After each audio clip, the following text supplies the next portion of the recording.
My mother-in-law tried to ruin my life with false claims, staged a divorce behind my back, tried to use a college fund as leverage, and brought us to court, not knowing her own daughter was about to betray her. Our family was the white picket fence, American wet dream, barbecues on Sundays, homemade lemonade stands, matching family outfits, everything. My wife only had 2 boyfriends before me, and she was my first time for everything. The only caveat was my mother-in-law, because I was from Turkey, and my wife was a full American. My mother-in-law was nasty to me, calling me names like camel jockey or kebab boy. Her witch-like laughter filled the air every time she said those words, as she'd giggle with her friends like it was the funniest thing in the world. And while my wife did initially try to stop her, after a while I told her to give up, because it only made things worse. Plus, I was dating Amy, not her family, so it should have been fine, right? It was this exact thinking that led me and Amy to the bright idea of inviting her family to our Sunday barbecue. It seemed harmless at first. After all, our son Mikey needed to know Amy's side a little more. Things went smoothly at first. Her dad hugged me, her brother gave us a housewarming gift, but then came her mother. Don't worry, I brought plain hot dogs in case the food's too exotic.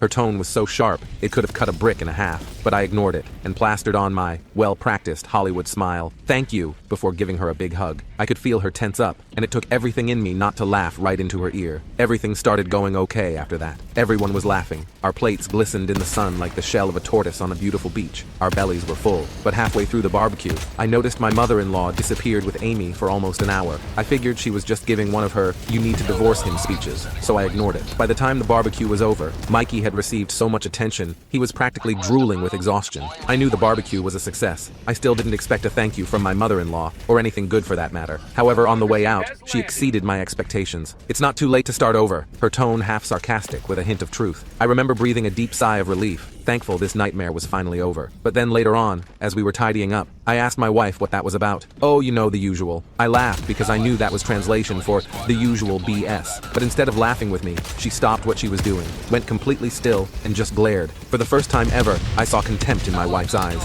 She looked like an angry principal giving her student a suspension. An awful gut feeling washed over me. But I reminded myself that my wife was probably super tired, and this is how it's manifesting. But the next day rolled around. My wife was completely ignoring me, giving the silent treatment and acting colder than an iceberg towards me. But even that wasn't the worst part. We were watching TV in the evening, and there was a terrorist attack report. My wife turned to me and said, "You'd know all about that, wouldn't you?" Before cackling like she had just said the funniest thing in the world. Up until that point, she was the only lover in my life who hadn't weaponized my foreignness, and that was a huge part of why I felt so safe in the relationship. So when she said that, my heart shattered into a million pieces. I went into the bathroom and teared up, as though I didn't want to admit it. Her words cut me deep, like a sharp knife through butter. I knew her mother had something to do with this, but when I brought this up, she shrugged and said, "I guess my humor's just developing quickly." I took a deep breath. She had never acted this way. I felt more disgusted than hurt. I ended up not seeing her much that week. Not on purpose, just because she had suddenly gotten busy with work. I spent a lot of time with Mikey that week, and then one day, as I was picking him up from school, he asked if we could get Wingstop on the way home.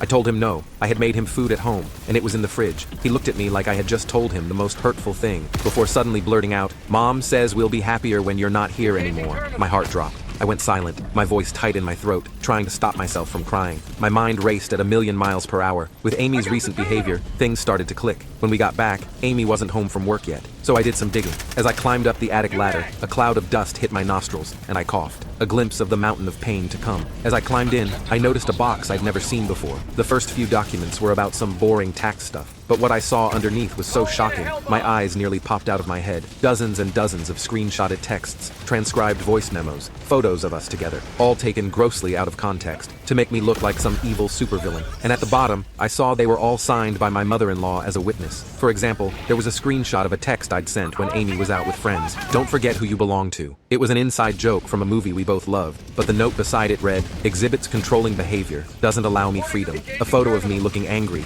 I was actually yelling at the TV during a football game, had "frequently displays rage, I fear for my safety," written on the back. Every single document was signed at the bottom, witnessed by Catherine Williams, Amy's mother. As I dug deeper, I found a draft divorce filing. The allegations were horrifying. Emotional abuse, controlling behavior, even claims that I'd threatened Amy. According to these papers, I was a ticking time bomb of rage who isolated Amy from her family and friends. It was all lies, horrible, calculated lies designed to destroy me. And at the very bottom of the box, I found the most disturbing thing of all, a handwritten plan detailing how Amy would take Mikey, empty our joint accounts, and leave me with nothing, not even visitation rights with my son. I sat there in the dusty attic, holding these papers, feeling like my entire world had just collapsed. The wife I loved, the mother of my child, had been systematically building a case against me. And for what? So she could take Take everything and leave me with nothing? I heard the garage door open downstairs. Amy was home. I quickly put everything back exactly as I'd found it and climbed down the ladder, my mind racing. What was I going to do now? I quietly closed the attic hatch just as Amy walked through the door. My hands were shaking so bad I almost lost my grip on the ladder. I'd gone from confused husband to feeling like a man on death row in the span of 30 minutes. "Hey," Amy said without looking at me, dropping her keys on the counter like she always did. Except nothing felt normal anymore. Not her voice, not the way she moved, nothing. I tried to act casual. "Hey, how was work?" My voice sounded weird even to me, like I was reading from a script. "Fine." She brushed past me, and I caught that strange perfume again.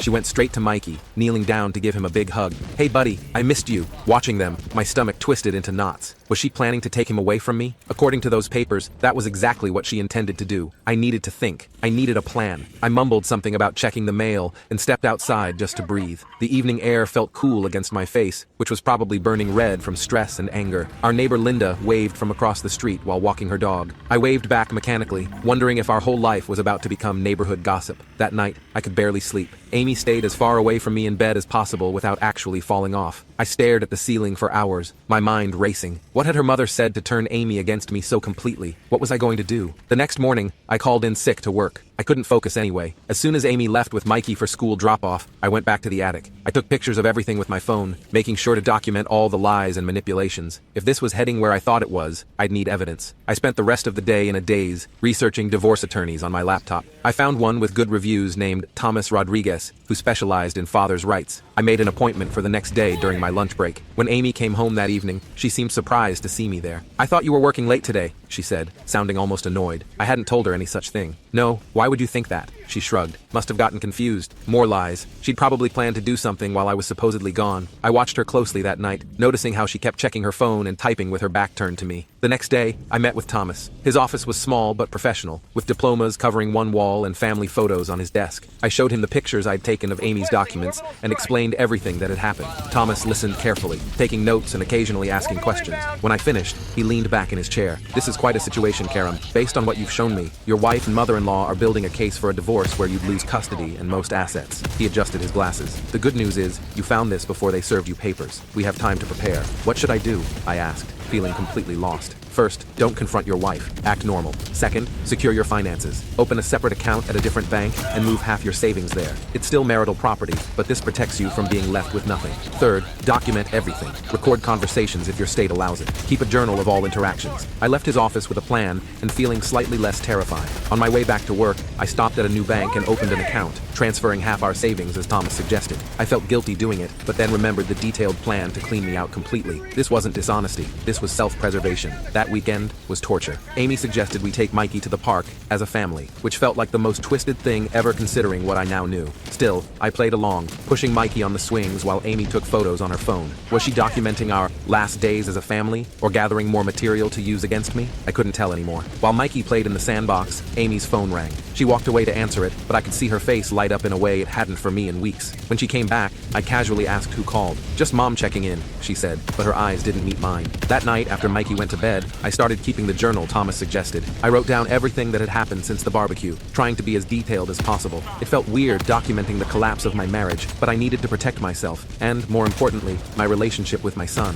Monday morning, I called Amy's dad. We'd always gotten along well enough, and I needed to know if he was in on this whole scheme. I asked if he could meet me for lunch, just the two of us. He sounded surprised, but agreed. We met at this small diner near his office. Robert looked older than I remembered, the lines around his eyes deeper. We ordered sandwiches, making small talk until they arrived. Finally, I took a deep breath and dove in. "Robert, I need to ask you something important. Has Amy talked to you about having problems in our marriage?" He put down his sandwich, looking genuinely confused. "No, not at all. Is everything okay between you two?" I studied his face. Either he was a great actor, or he truly had no idea what was happening. I decided to take a chance. I found some documents in our attic. Plans for a divorce where Amy takes everything, including Mikey, all based on lies about me being abusive. And your wife has signed as a witness to all of it. Robert's face went pale. "What? That's insane. Kathy didn't mention anything like this to me." I showed him some of the photos on my phone. As he swiped through them, his expression changed from disbelief to something like anger. This is Catherine's handwriting, all right." He handed back my phone. "I had no idea, Karam. I swear, this isn't right. I don't know what to do," I admitted. "I love Amy, but she's completely changed. And the thought of losing Mikey," my voice cracked unexpectedly. Robert reached across across the table and put his hand on my arm. I'll talk to Catherine and Amy. This has gone too far. I shook my head. Please don't. Not yet. If they know I found these documents, who knows what they'll do next. I need to protect myself first. He nodded slowly. I understand, but I want you to know, I'm not part of this, and I don't support it. You've been a good husband and father. Whatever Catherine has put in Amy's head, it's not right. Having Robert as an ally lifted a huge weight off my shoulders. Before we parted, he promised to keep an eye out for any more scheming without revealing what he knew. Over the next week, I continued playing the role of oblivious husband. I noticed Amy making more work calls in private and having hushed phone conversations that ended abruptly when I entered the room. I documented everything in my journal and had regular check-ins with Thomas. Then came another bombshell. Amy's brother Mark texted me out of the blue. Hey man, can we grab a beer tonight? Need to talk about something. We met at a sports bar a few towns over, where we wouldn't run into anyone we knew. Mark looked nervous, fidgeting with his beer coaster. So what's up? I asked, trying to sound casual. Mark took a long swig of his beer. Mom called me last night. She wanted me to write a statement saying I'd witnessed you being verbally abusive to Amy at family gatherings. My heart sank. And I told her she was crazy. I've never seen you be anything but respectful to Amy. I don't know what's going on, but Mom was insistent. Said Amy's planning to leave you and needs evidence for the divorce. I filled Mark in on what I discovered. Like his father, he was completely shocked. This is messed up, Karam. Mom's always been difficult, but this is next level. What can I do to help? We spent the next hour making plans. Mark agreed to pretend to go along with Catherine's request, but would actually document all her attempts to fabricate evidence against me. He'd also keep his ears open for any talk about their timeline. On the drive home, I felt a strange mix of emotions. Betrayed by my wife, but touched by the support from her father and brother. I wasn't alone in this fight anymore. When I got home, Amy was waiting up, arms crossed. Where were you? Just having a beer with some guys from work, I lied, hating how easily it came now. Robert's getting divorced, needed to vent. Something flashed in her eyes. Divorce, huh? Poor guy. Yeah. I headed to the bathroom to avoid further conversation. In the mirror, I barely recognized myself. The stress was taking its toll. I looked tired, older. This couldn't go on much longer. The next day, I installed a small camera in our living room. Thomas had suggested it, and though it felt invasive, I needed to protect myself. I made sure it was legal in our state, and positioned it to only capture common areas of the house. That decision paid off sooner than I expected. 2 days later, while reviewing the footage, I saw Amy and her mother in our living room while I was at work. I don't know, Mom, Amy was saying, looking unsure. This feels wrong. He's never hurt me. Catherine's voice was sharp. Don't be naive, Amy. Men like him always show their true colors eventually. Remember what your cousin Jen went through? Better to get out now, while you have the upper hand. Think about the settlement. You'll never have to work again. What about Mikey? Children are resilient. Besides, he'll be better off without that foreign influence. I watched in disbelief as Catherine pulled out papers from her bag, the same ones I'd found in the attic. They spent the next hour adding to the fabricated evidence, with Catherine coaching Amy on what to write. At one point, Amy looked genuinely uncomfortable, but her mother kept pushing. Just think about the beach house we could buy with his 401k money, Catherine said, smiling. And that Turkish rug store of his brother's will be worth something too if we play this right. I felt sick. This wasn't just about getting me out of the picture. This was about money. Catherine was using her own daughter in a scheme to essentially rob me and my family. I saved the video in multiple places, including sending a copy to Thomas. He called me immediately after watching it. This is exactly what we needed, Karam. This proves the allegations are fabricated and shows coercion, but we still need to be strategic about how we use it. I agreed, though part of me wanted to confront Amy immediately. How could she do this? Was our entire marriage a sham? That night at dinner, I nearly broke when Mikey asked if we could go to Turkey next summer to visit my family. Grandma said I can't go there anymore because it's dangerous, he added innocently. Amy quickly changed the subject, but the damage was done. They were already poisoning my son against his heritage, against half of who he was. I excused myself from the table before I lost my composure completely. The next day, Mark called with new information. They're planning to file next Monday. Mom's meeting with some hotshot divorce attorney tomorrow to finalize everything. This accelerated our timeline considerably. Thomas advised me to file first, using the evidence we'd gathered. If we wait for them to serve you, you'll be on the defensive from day one, he explained. We prepared all the paperwork that weekend. I felt like I was living a double life, playing board games with Mikey and making Sunday breakfast while simultaneously planning for a divorce battle. Amy continued her act too, though I noticed moments when she seemed almost like her old self, especially around Mikey. It made me wonder how much of this was her idea versus her mother's manipulation. Monday morning, I left for work as usual, but went straight to the courthouse instead. Filing those papers was one of the hardest things I've ever done. Each signature felt like another nail in the coffin of our marriage. I was just leaving the courthouse when my phone buzzed. A text from Mark. Mom just picked up Amy from work. They're heading to their lawyer now. You beat them by hours. That afternoon, Amy was served with the divorce papers at her office. I made sure Mikey was with me, taking him straight from school to my friend John's place, where we'd arranged for him to have a play date with John's son. I didn't want him home for the inevitable confrontation. The storm hit around 6 p.m. Amy burst through the front door, her face contorted with rage. What the hell is this? She screamed, waving the papers. Divorce papers, I said calmly. I figured I'd save you the trouble of filing yourself. Her face changed from anger to confusion. What are you talking about? Don't play dumb, Amy. I know everything. The fake abuse claims. The plan to take everything, including Mikey. Your mother coaching you on how to set me up. She paled slightly but rallied quickly. You're paranoid. This is exactly why I need to get away from you. Really? So you weren't planning to file for divorce today? Your mom didn't meet with a lawyer last week? That stopped her. How did you? And I suppose you weren't building a case against me with fabricated evidence that your mother witnessed. Evidence that's conveniently stored in our attic? Amy sank onto the couch, her bravado evaporating. You found the box. I did. And I have video of you and your mother creating false evidence. What were you thinking, Amy? Was our whole marriage a lie? She looked up, tears in her eyes. No, I loved you. I still do, in a way. But Mom said what? That I'd eventually become abusive because I'm Turkish? That you could take me for everything I have? That my family business was worth targeting? The anger I'd been suppressing for weeks finally broke through. Amy's tears flowed freely now. She kept saying you were going to hurt me eventually. That men like you always do. She had all these statistics about domestic violence in Middle Eastern cultures. And then she started talking about how much money I could get. And you believed her? After 6 years together? I couldn't keep the hurt from my voice. She shook her head.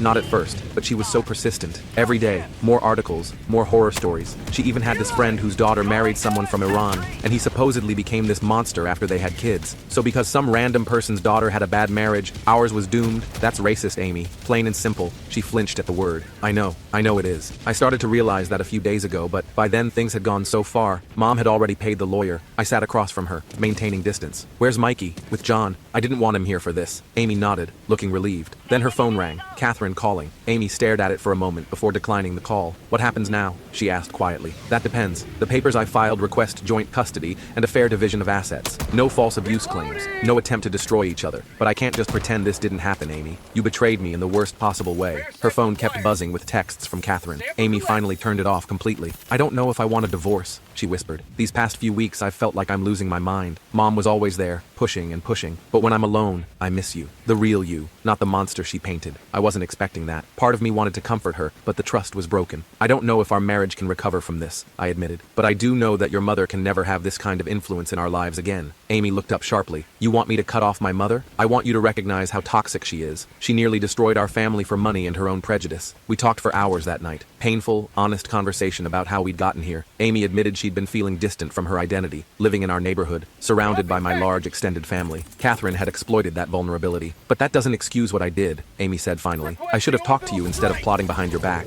By the time I picked up Mikey from John's, it was nearly midnight. Amy and I had reached a tentative truce. We'd go to counseling, both marriage counseling and individual therapy for Amy, to work through her relationship with her mother. In the meantime, Catherine would not be welcome in our home. The next few days were awkward, but oddly hopeful. Amy moved into the guest room, giving us space while we figured things out. She called in sick to work and spent a day removing all the evidence from the attic, breaking down in tears several times as she realized the magnitude of what she'd almost done. Catherine, meanwhile, was on the warpath. She called constantly, showed up at our door, we didn't answer, and even tried to contact Mikey's school. I documented everything, just in case. Then came the confrontation we couldn't avoid. Robert and Mark arranged a family meeting at their house, excluding Catherine. When we arrived, I was surprised to see Amy's sister Quinn there too, having flown in from Seattle. We sat around Robert's dining table, the tension thick enough to cut. I explained everything, showing them the video evidence. Quinn looked horrified. Mom tried to get me involved too, she admitted. Called last month asking if I'd ever seen Karam lose his temper. I told her she was being ridiculous. Robert cleared his throat. I've spoken with Catherine. She admits to encouraging the divorce but claims she was just protecting Amy. I don't believe her. He looked at me directly. I'm sorry, Karam. This should never have happened. Amy was quietly crying beside me. Not the manipulative tears I'd seen recently, but genuine remorse. When she spoke, her voice was steady despite the tears. I made a terrible mistake. I let Mom's prejudice and greed cloud my judgment, and I nearly destroyed my family. She turned to me. I don't expect forgiveness, but I am truly sorry. Mark leaned forward. The question is, what now? Mom's not going to just back off. She has to, Robert said firmly. I've made that clear to her. This ends now, or there will be consequences. Quinn nodded. We're with you, Karam. Whatever you decide about your marriage, you'll always be Mikey's father and part of this family. The support from Amy's family was overwhelming. After years of feeling like an outsider, I was finally being accepted. Ironically, just as my marriage was on the rocks. We left with a lot to think about. On the drive home, Amy asked, do you think we can ever get past this? I gripped the steering wheel tightly. I honestly don't know. But for Mikey's sake, I'm willing to try. The road to rebuilding trust would be long. There were moments in the following weeks when I'd catch Amy looking at her phone and wonder if she was talking to Catherine. There were nights I'd wake up in a cold sweat, wondering if this was all an elaborate act. but there were good moments too. Amy found a therapist who specialized in toxic family relationships. She started reconnecting with my family, making an effort to learn Turkish cooking from my mother. Most importantly, she stood firm against Catherine's continued attempts to interfere. The turning point came a month after the confrontation. Catherine showed up at our house unannounced, pushing her way in when Amy answered the door. "This has gone on long enough," she announced. "I've spoken with another attorney. We can still file with the evidence we gathered." I was upstairs but heard every word through the camera I'd installed in the living room. I waited, heart pounding, to hear Amy's response. "There is no we, Mom," Amy said clearly. "What we did was wrong. Karem is a good man and a wonderful father. Your prejudice nearly cost me my family." "Don't be dramatic," Catherine scoffed. "Men like him always—" "Stop!" Amy's voice was stronger than I'd heard in months. "If you can't respect my husband and the father of my child, then you need to leave. And don't come back until you can treat him with dignity." From my hiding spot at the top of the stairs, I heard the front door open. "This isn't over," Catherine hissed. "Yes, it is," Amy replied, closing the door firmly. I waited a few minutes before coming downstairs. Amy was sitting on the couch, looking drained but somehow lighter. "You heard?" she asked. I nodded, sitting beside her. "Thank you." She took my hand cautiously. "I meant every word. I've been so blind, Karam. I can't believe I almost threw away everything that matters for what? Money? My mother's approval?" That night we talked about possibly dismissing the divorce filing. It wouldn't be easy, and we had a lot of work to do, but for the first time since finding those documents in the attic, I felt like maybe, just maybe, our family could heal. That night was the first time in weeks that I genuinely started to believe we might get through this. I didn't know if our marriage would ever be the same, but seeing Amy stand up to her mom like that was huge. Maybe there was still something worth saving here. The next morning, Amy suggested we take Mikey to the park together. It felt awkward at first, like we were playing pretend family for our son's benefit. But watching Mikey run around the playground, laughing and carefree, I remembered why we were trying so hard to fix things. "He looks happy," Amy said, sitting beside me on the bench. "Yeah," I agreed. "Kids are pretty resilient. Do you think he knows something's wrong between us?" I shrugged. "Kids pick up on more than we think, but I'm trying my best to keep things normal for him." Amy nodded, watching Mikey climb the monkey bars. "Me too. That's why I need to tell you something." My stomach instantly nodded. Here we go again. "What is it?" "Mom's planning something. Mark called me last night after you went to bed. She's been meeting with another lawyer, someone really aggressive who specializes in high-conflict divorces." I sighed heavily. Of course Catherine wouldn't give up that easily. "What does that mean for us?" "I don't know exactly, but Mark thinks she's going to try to force my hand somehow. Maybe threaten to cut me off financially or something." Amy hesitated.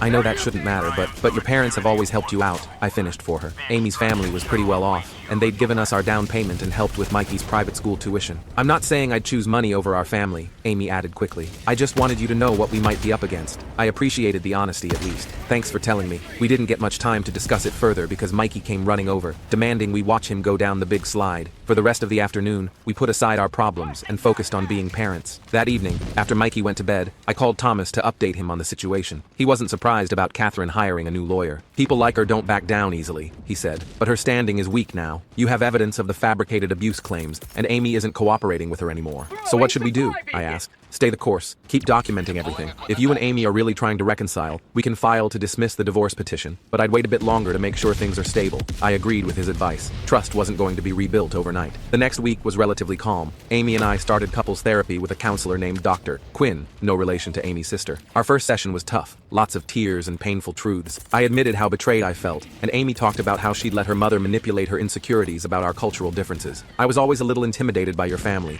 she confessed during our second session. "Everyone speaking Turkish at gatherings, all the traditions I didn't understand. I sometimes felt like an outsider." "You never told me that," I said, genuinely surprised. I didn't want to seem ignorant or racist, but Mom used that. She kept telling me I was losing my identity, that Mikey was becoming more Turkish than American. Dr. Quinn helped us see how we both contributed to the problem. Me by not noticing Amy's discomfort, and Amy by not communicating her feelings. It wasn't an excuse for what she'd done, but it helped me understand how Catherine had found a crack to exploit. Things at home slowly improved. Amy moved back into our bedroom, though we weren't intimate yet. We were careful with each other, like handling something fragile that might break if we moved too quickly. Then Catherine made her move. I came home from work on Thursday to find Amy sitting at the kitchen table, looking pale. Her hands were shaking slightly as she held a thick envelope. "What's wrong?" I asked, setting down my laptop bag. "Mom sent this." She pushed the envelope toward me. "It's a trust fund document. Apparently they set up a college fund for Mikey when he was born. Almost $200,000 now." I skimmed through the paperwork. "Okay, and there's a condition. The money can only be accessed if Mikey is living primarily with me or my parents. If we stay married, or if we share custody, the money goes to charity instead." I felt that familiar anger bubbling up.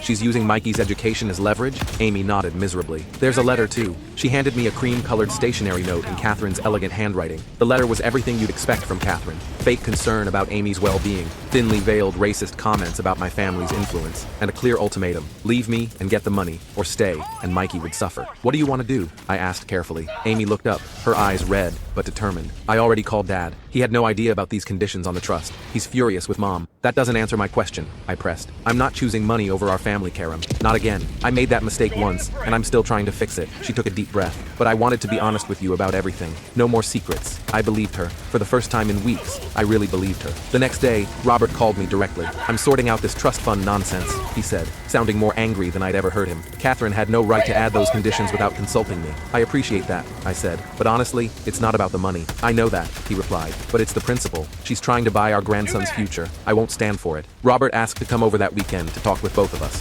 When he arrived on Saturday, he brought a file of his own. I've spoken with our family attorney, he explained as we sat in the living room. The trust as Catherine presented it isn't legally binding. I never signed off on those conditions. Amy looked relieved. So the money is still there for Mikey's education? Yes, regardless of your marital status or custody arrangement. Robert hesitated. But there's something else you should know. I've been doing some digging into our finances after all this came to light. He opened the file and showed us bank statements and transfer records. Catherine has been moving money around for months. Small amounts at first, then larger sums. Where was it going? I asked, though I had a sinking feeling I already knew. To a separate account in her name only. Almost $100,000 so far. He looked at Amy. I think she was planning to fund your divorce and new life without telling me. Amy covered her face with her hands. Oh my God. I've frozen the accounts for now, Robert continued. But I wanted you both to know what's been happening. After Robert left, Amy was quiet for a long time. Finally, she looked at me with tears in her eyes. I'm so ashamed. My own mother was stealing from my father to fund this insane plan. I sat beside her on the couch. It's not your fault. Part of it is. I let her convince me you were the villain when she was the one manipulating everyone. She wiped her eyes. I need to tell you something else. Something I haven't admitted yet. My heart raced. What is it? When Mom first started talking about divorce, I didn't take it seriously. But then she introduced me to this friend of hers,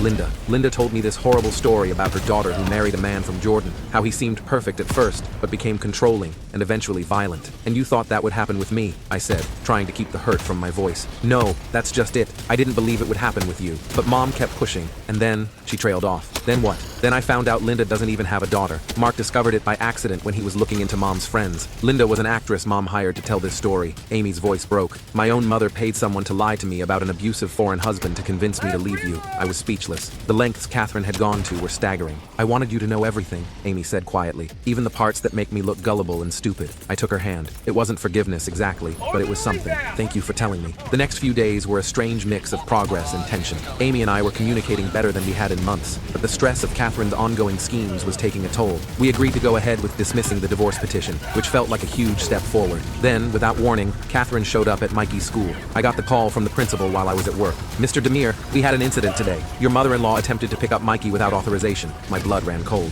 Is Mikey okay? He's fine. Our staff followed protocol and refused to release him, but Mrs. Williams became quite agitated. We had to ask her to leave the premises. I called Amy immediately, and we both left work to go to the school. Mikey was in the principal's office, looking confused but otherwise okay. Grandma came to school, he told us. She said we were going on a special trip, but Mrs. Davis wouldn't let me go. Amy knelt down to his level. Grandma didn't tell us about any trip, buddy. You did the right thing by staying with your teacher. On the way home, Amy was shaking with anger. She tried to take our son, without permission. I know, I said, gripping the steering wheel tightly. This has gone too far, Karam. We need to do something. I agreed. That night, after Mikey was asleep, we called Robert and Mark to fill them in. Robert was devastated. I don't recognize who Catherine has become, he said. First the money, now this. Mark was more practical. You need a restraining order. That feels extreme, Amy said, though I could tell she was considering it. She tried to take Mikey from school without permission, Mark reminded her. What if she succeeds next time? The next morning, we met with Thomas again. He agreed a restraining order was appropriate given Catherine's escalating behavior. We filed the paperwork that day, requesting she stay away from our home, Mikey's school, and our workplaces. The temporary order was granted quickly, but Catherine would have a chance to contest it at a hearing in 2 weeks. Thomas warned us it would be rough. She'll likely bring up the abuse allegations again,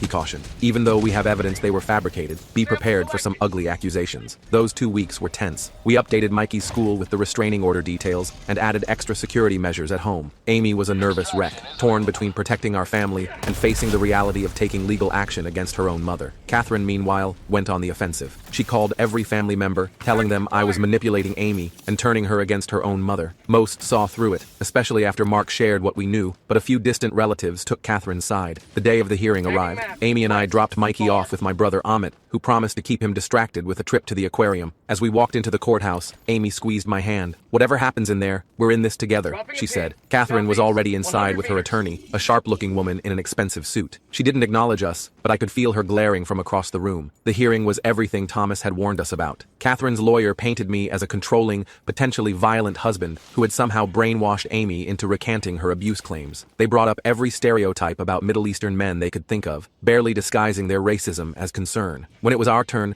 Thomas calmly presented the evidence we'd gathered. The video of Catherine coaching Amy to create false allegations, the financial records showing Catherine's misappropriation of funds, the statement from Mikey's school about the unauthorized pickup attempt. The judge, a no-nonsense older woman named Judge Thornton, listened carefully to both sides. When all evidence was presented, she addressed Catherine directly. "Mrs. Williams, the evidence suggests you have engaged in a pattern of deception and manipulation aimed at destroying your daughter's marriage for reasons that appear to be primarily rooted in prejudice." Her tone was stern. "Furthermore, your attempt to remove your grandson from school without parental permission is extremely concerning." Catherine tried to interrupt, but Judge Thornton silenced her with a look. "The restraining order is granted for a period of 1 year. You are to remain at least 500 feet from your daughter, her husband, their child, their home, workplaces, and the child's school. Any violation will result in immediate consequences." She turned to us. "Mr. and Mrs. Demir, I suggest you pursue family counseling to address the damage this situation has caused." As we left the courthouse, I felt a strange mix of relief and sadness. The restraining order would protect us, but the fact that we needed it at all was heartbreaking, especially for Amy.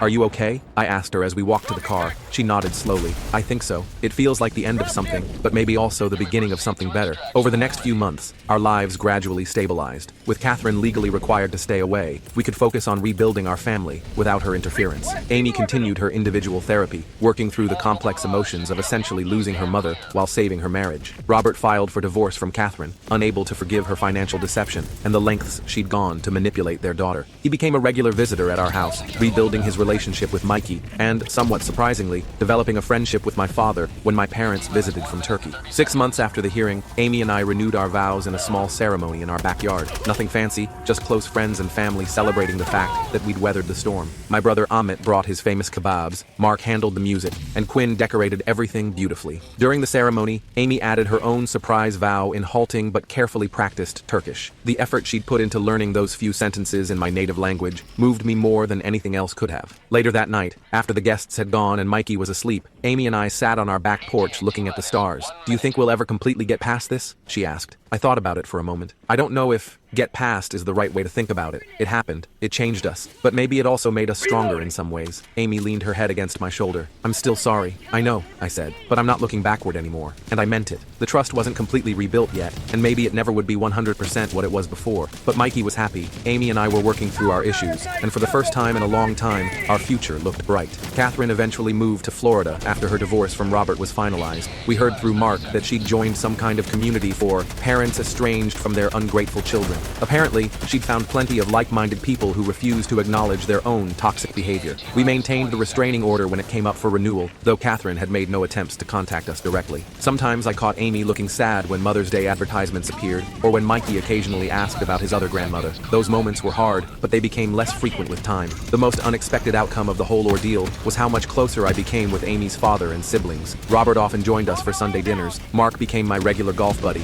and Quinn moved back from Seattle to be closer to family, becoming Mikey's favorite aunt. As for me and Amy, we weren't perfect, but we were working on it. One night, as we were getting ready for bed, Amy found an old photo of us from when we were dating. Young and carefree, standing in front of my parents' restaurant in Turkey during her first visit there. "We look so happy," she said wistfully. "We were," I replied, looking over her shoulder at the photo. "And we will be again." She turned to face me, her expression serious. "I almost threw this away. All of it. For what? My mother's approval? Money?" I shook my head. "It doesn't matter anymore. You didn't throw it away. That's what counts." And as I held my wife in my arms that night, I knew we'd be okay. Not because everything was magically fixed, or because we'd forgotten what happened, but because we'd both chosen to fight for our family when it would have been easier to walk away. Sometimes the hardest battles are the ones most worth winning.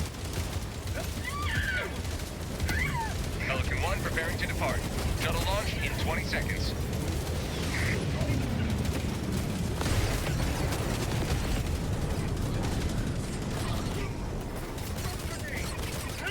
Extraction complete. Pelican 1 beginning ascent.